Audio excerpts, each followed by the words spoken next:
Chair recognizes for a morning order Representative LaDawn Jones. Good morning, members. Before I left this chamber and took myself away, I wanted to take a minute to express some things that I needed to say. I decided to be creative in saying my goodbyes, and when I'm finished, I think that you may all know the reason why. I had some things to say, but I don't want my last words to only end on a frown.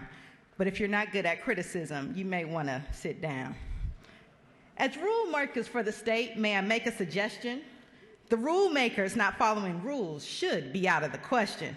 If a rule is unfair to you, then it is unfair for me. If it is unfair for me, then it's unfair for all of the we. We who? We the people, that's who. For the love of all things good, let's do what the people sent us here to do. To discuss, to debate, to come out with good laws that serve us all, and not just to be there when all the lobbyists call. Why? Because at some point, history will tell our story too.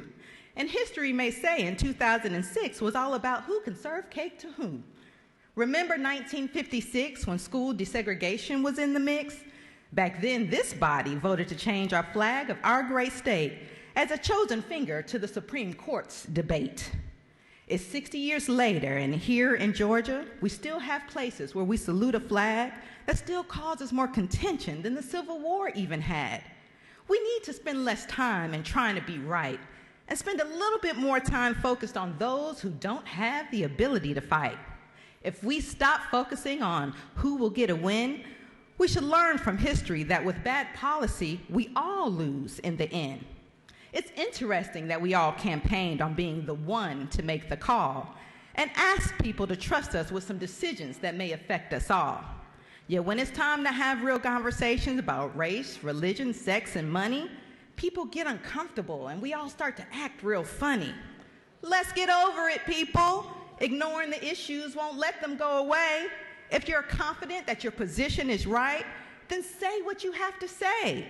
Have those deep, long, uncomfortable discussions that makes everyone squirm. But don't forget to take down your barriers and listen twice as long as you talk and imagine what you just might learn. Every single one of us has some biases somewhere inside. But it is our duty, our calling, and our role in those biases to set them aside. If you're going to legislate on personal bias or otherwise, at least don't push it forward under some poorly made disguise. Say it loud. I'm black and I'm proud, but I'm also educated, hardworking, smart, and willing to listen. Yet unfortunately, sometimes because I was a D and not an R, my skills didn't get a chance to glisten. These are talents and opportunities that my colleagues have or may be going to waste. Simply because one self-identifies with one party or stands up for an issue, their voice doesn't always get a place. That's sad, because there's so many who came here with so much to give. But if you don't go along to get along or choose the right letter, your bill might not get a chance to live. When I break it down like that, it seems kind of silly, right? So we waste so much time on the who you with type of fight. I know majority rules has always been the name of the game, but if my idea is good, it should just be treated the same.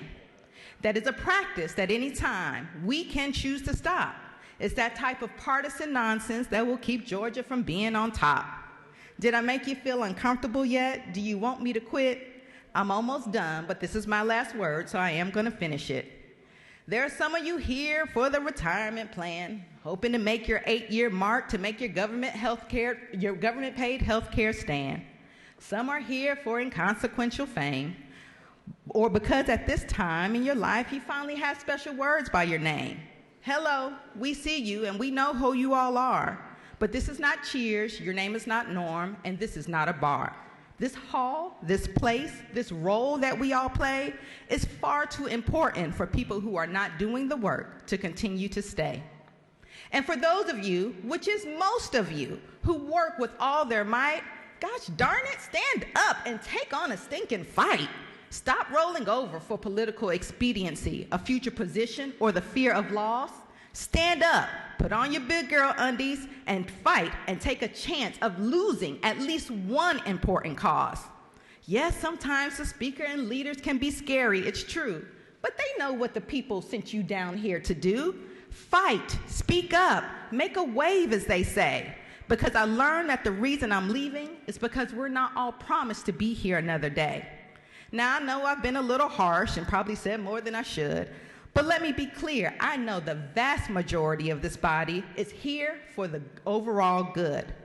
Those of you who are here for limited terms to make a change, don't let your time in this body make your mind rearrange. I know most of you work hard and your hearts are quite right. So if none of the things I said made you feel some kind of way, then you should sleep well tonight. I'm leaving this place because I could not be a lawyer, CEO, wife, mother, legislator that I really wanted to be. But please know that every single one of you had a tremendous impact for me. I came in with fire because I guess God knew that he wouldn't send me here for long. But he sent me just long enough to experience some of the things that I've shared in this song. I want you to look around because I'm sure you will see the political environment in the United States of America is changing, and I'm sorry to tell you that change looks a lot like me. Us almost millennials with guts, lots of education and lots of debt, and a whole lot to say, young people who will say, if you're not with progress, then you got to get out of the way. Now, my words were not intended to sound like disrespect, but I came here to make a difference, and I had to leave with words that you would never forget. Thank you, Mr. Speaker.